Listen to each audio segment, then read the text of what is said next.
Hello there, this is All 24 News World News Program coming to you live from Algiers. I'm your host Islam Said. To the headlines.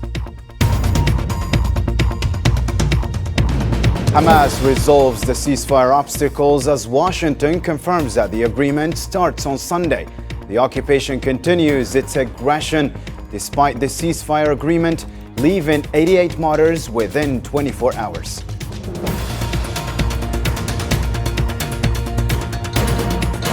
The International Criminal Court confirms the occupation's failure to investigate the war crimes.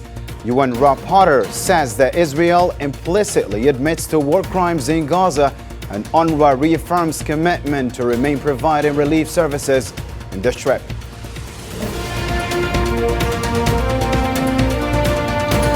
Also coming up, Guterres calls for an end to the Zionist occupation of southern Lebanon during his visit to UNIFIL. And the European Union announces a €235 million aid package for Syria.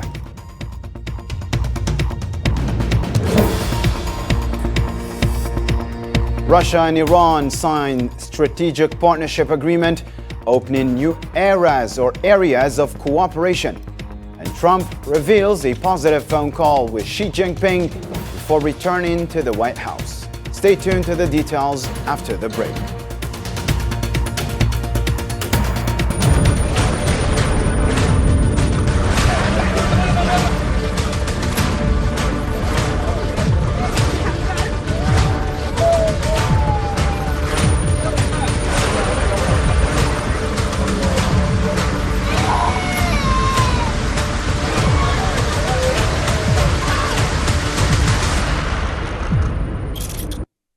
Welcome back to the program. First off, in our news file, Hamas announced the resolution of obstacles hindering the Gaza ceasefire agreement, attributing delays to the occupation's failure to meet certain terms.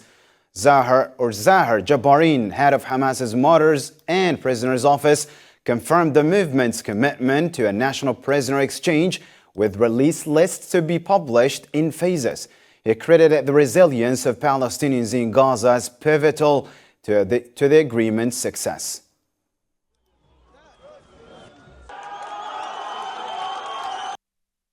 Through the noble efforts of mediators, the obstacles that arose due to the occupation's failure to adhere to the ceasefire agreement were resolved early this morning. The movement has sought a national prisoner exchange deal that includes all factions and our people. We confirm that the lists of prisoners to be released in the first phase of the exchange as part of the ceasefire agreement will be published by the prisoner's office according to phases and exchange procedures. We renew our salute to our people in the Gaza Strip, whose steadfastness was the primary factor after Allah in the success of this deal.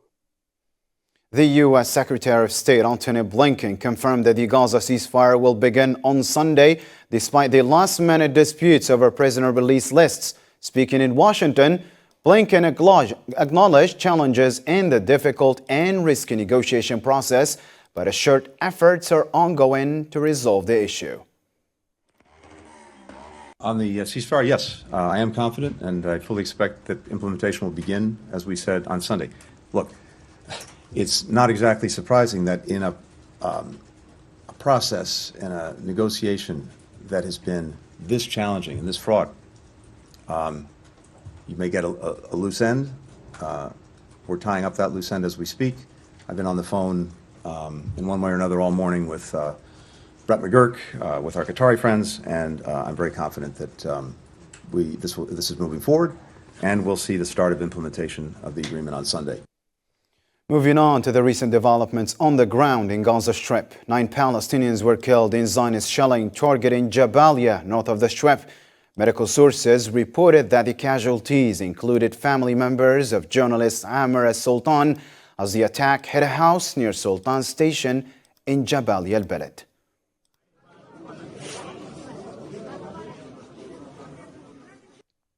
Eleven Palestinians were killed in an occupation bombings targeting various neighborhoods in Gaza City. Medical sources confirmed 3 martyrs from a bombing near a Dhafar Tower and 3 more from a raid on the Al-Falah school, which shelters displaced people in a Zaytun. Additionally, 5 civilian Palestinians, including children from one family, were killed in a bombing that targeted a house on Jaffa Street.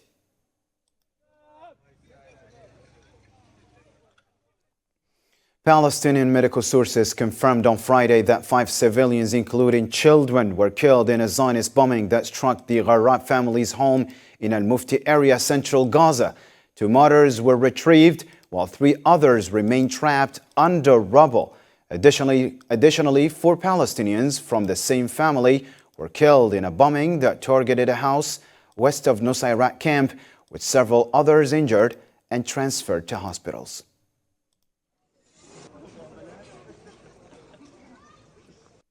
Seven Palestinians, including 5 from the same family, were killed in Zionist shelling of Khan Yunis. Medical sources reported that a missile attack targeted the Baraka family's home in Abasan al-Jadida.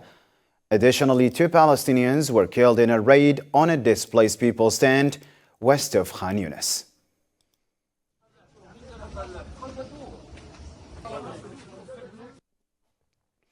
"88 Palestinians were killed and 189 others were injured in 4 Zionist massacres in Gaza over the past 24 hours. The Ministry of Health's daily report stated that the death toll has now surpassed 46,800 martyrs, with over 110,110 injured since October 7th of 2023.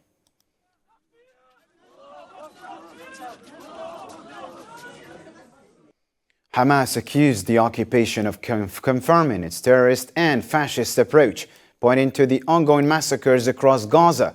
The group says that the occupation is intensifying attacks even after the ceasefire was declared, resulting in the deaths of 103 Palestinians, including entire families, through bombings of homes, tents, and gatherings.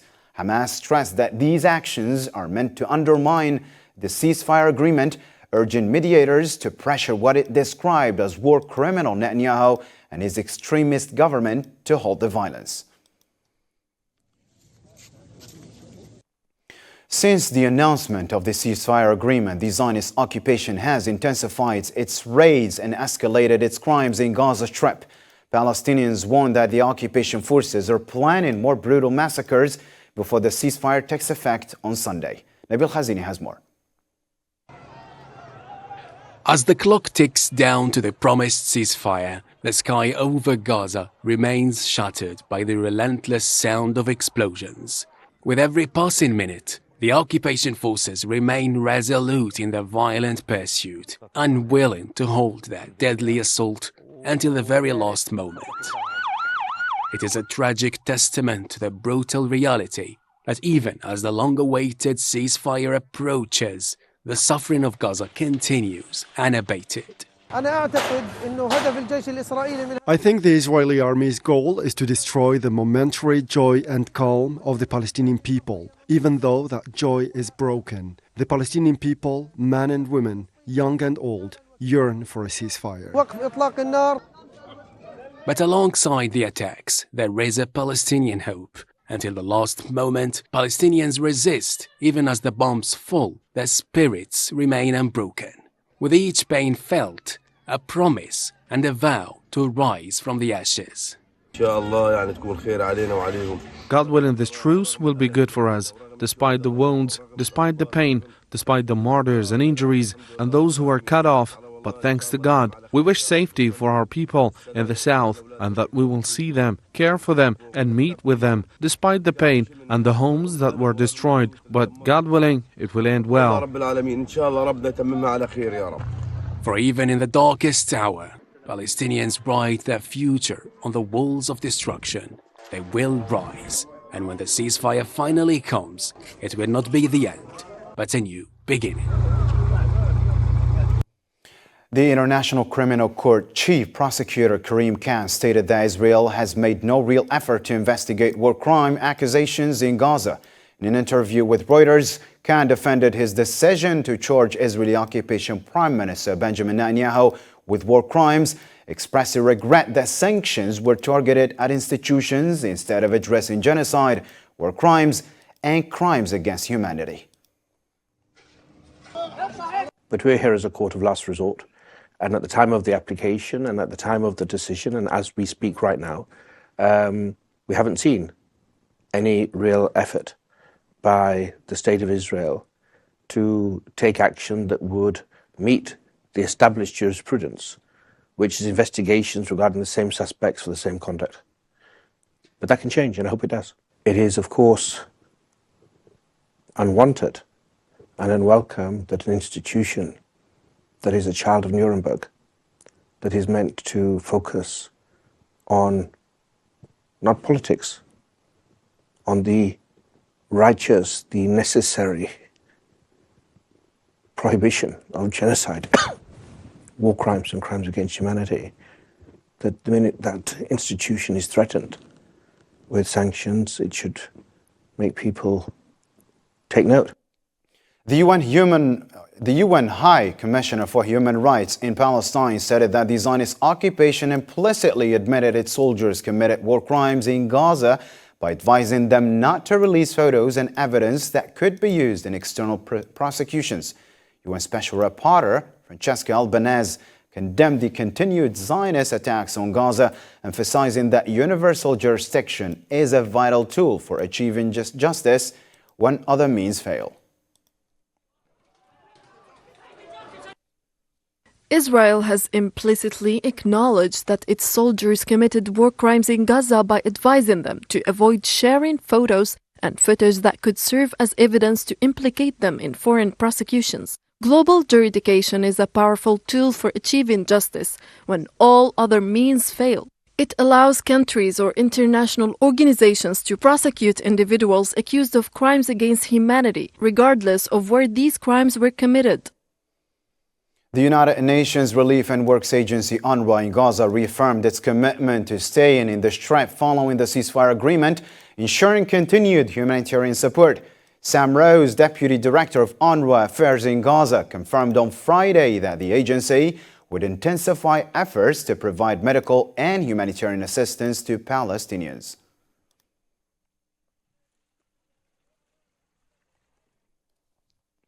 The World Health Organization announced on Friday that the UN and its partners plan to increase aid deliveries to Gaza to about 600 trucks per day under the ceasefire agreement. WHO Representative Rick Peppercorn highlighted the possibility of expanding aid with the opening of additional crossings and revealed plans to send ready-made hospitals to support Gaza's overwhelmed health sector. The ceasefire process starts on Sunday, and the UN and partners are very much planning to prioritize as much as possible. You've seen in the documents the targets to get between 500 and 600 trucks in per day over the coming weeks and during those phases. That would be a huge increase of the 40 to 50 what we have seen over the last months. So it would be an enormous increase. Thousands of demonstrators gathered in Amman, Jordan, in solidarity with the Palestinians in Gaza as they await the implementation of the ceasefire. The protesters carried slogans supporting the Palestinian cause and chanted in affirmation of Gaza's victory over the Zionist occupation and its allies, despite the ongoing genocide over the past 15 months.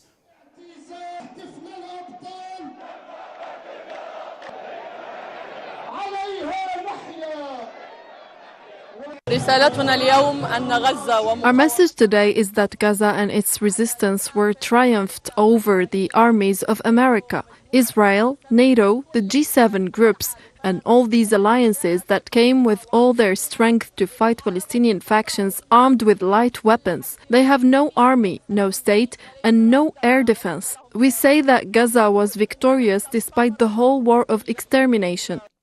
To the United States, massive demonstrations took place on Friday in New York City, condemning the ongoing massacres in Gaza Strip and calling for an immediate end to the violence. Protesters raised Palestinian flags and banners in support of the Palestinian people's resilience and legitimate resistance, urging the U.S. government to implement the ceasefire decision and hold support for the occupation responsible for the massacres. I think the people of this country, the people of New York, have been in solidarity with the people of Palestine over the past 15 months. We have seen outpouring support for the Palestinian people, and it is it is very well deserved. I think the tide is changing in the United States. The number of people who stand with Palestine and who see the occupation for what it is and understand the role that the U.S. plays in it as co-conspirators of genocide.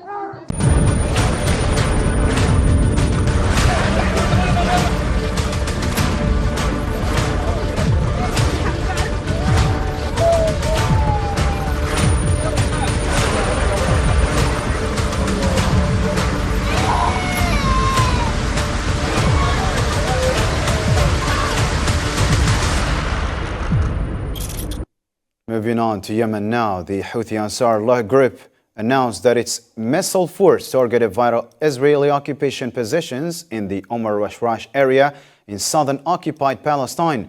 Military spokesman Yahya Sari' stated on Friday that the operation conducted with 4 cruise missiles successfully achieved its goals. Sari' also revealed that the group carried out 2 additional operations in the occupied Jaffa and Asqalan areas, as well as a 4th target in the U.S.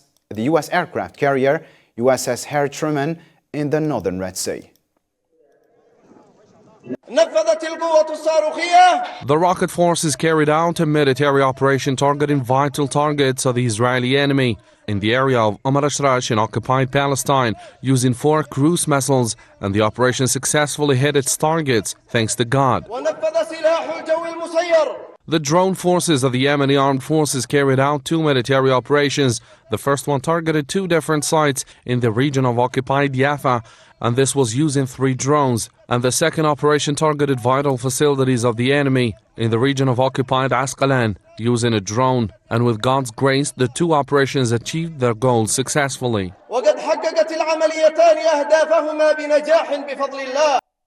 Secretary General Antonio Guterres called on the Zionist entity to end its occupation of southern Lebanon, condemning the ongoing aggression despite the ceasefire agreement effective since November 27.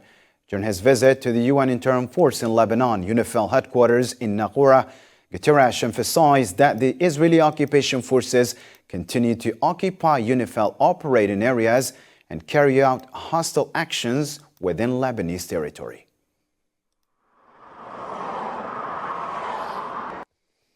European Commissioner for Crisis Management Haj Al Habib announced that the European Union will provide a new aid package of €235 million to Syria and neighboring countries. Speaking from Damascus, Habib emphasized the EU's commitment to alleviating Syrian suffering, supporting those in need, and working with the international organizations to achieve stability, security, and justice in the region.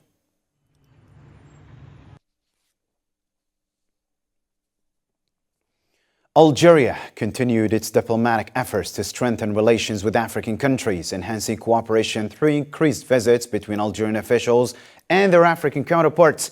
These efforts aim to unify Africa's ranks and bolster the continent's role in the international community. Marwa Bilawar has more details now. A renewed path of shared objectives between Algeria and Africa is taking shape, focused on unifying African ranks and enhancing the continent's influence within the international order.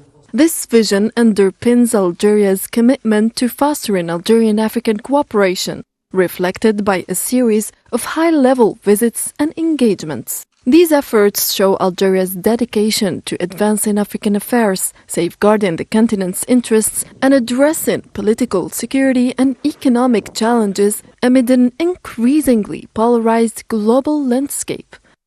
At the core of Algeria's approach lies a strong emphasis on continental collaboration. Algeria advocates for reforms within the African Union to better align its structures with the aspirations of African peoples. This vision prioritizes strengthening the sovereign institutions of member states and bolstering their resistance to external interference.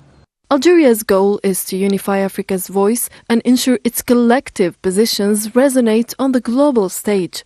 A key component of this reform agenda is the reassessment of leadership roles within the AU Commission, Algeria calls for a merit-based selection process, stressing the need for candidates to meet the highest standards of competence, moral integrity, and professional expertise. This approach aims to eliminate decisions driven by political considerations that may undermine the collective interests of the continent. Recent diplomatic moves by Algeria underscores its commitment to empowering Africa to take ownership of its decisions and resolve its own crises. Algeria's vision supports strengthening the African Union's influence, including its pursuit of G20 membership, a step that could open new avenues for African nations and foster their campaign for permanent representation in the UN Security Council.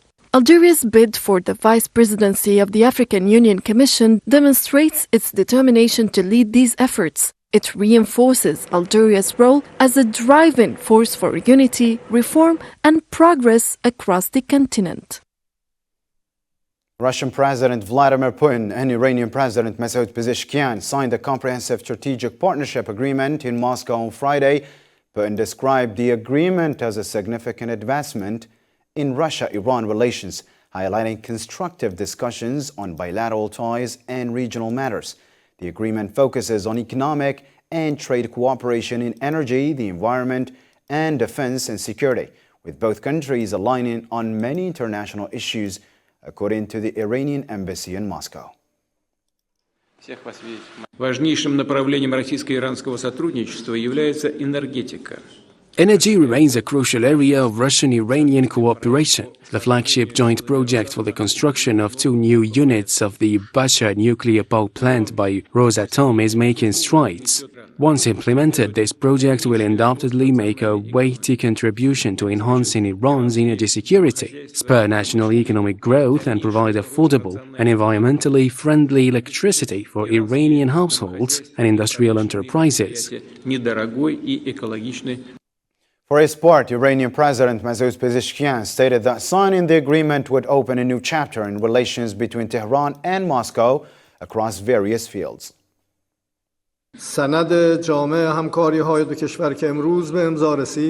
The partnership treaty that was signed today opens a new chapter in relations between Iran and Russia in all spheres, especially in trade and economic cooperation. I am confident that this treaty, which has been drawn up on the basis of areas of mutual interest, will create new pathways for expansion of new and bright horizons in collaboration between Russia and Iran. The Kremlin stated it does not expect the United States to ease sanctions on Russian oil once President-elect Donald Trump takes office, despite his administration's openness to discussions on the war in Ukraine. Kremlin spokesperson Dmitry Peskov noted that Russia does not anticipate a radical shift in U.S. sanctions policy. His remarks followed comments by Scott Bessent, Trump's nominee for Treasury Secretary, who expressed full support for lifting sanctions on Russian oil producers.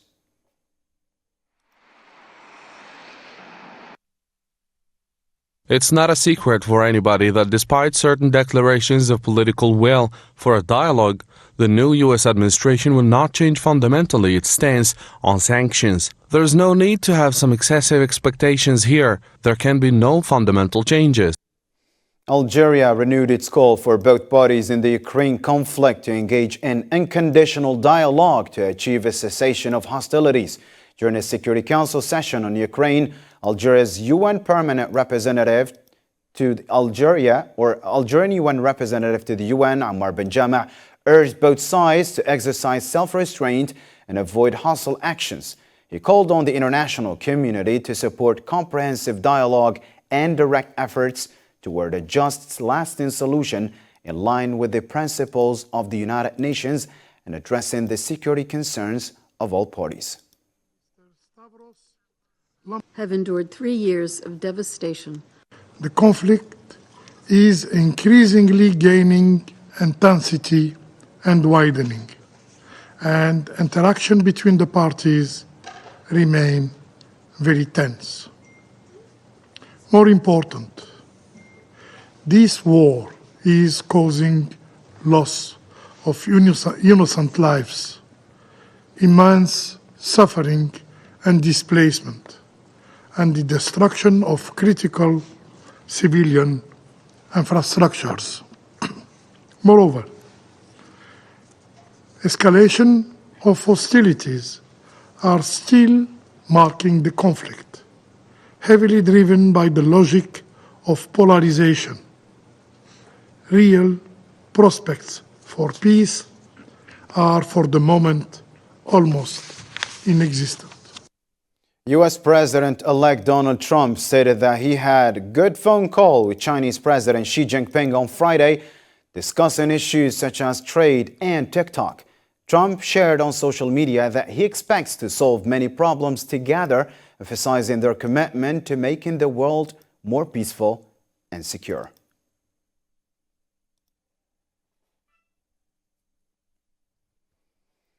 And that's the end of our news program for tonight. Thank you for watching. Bye for now.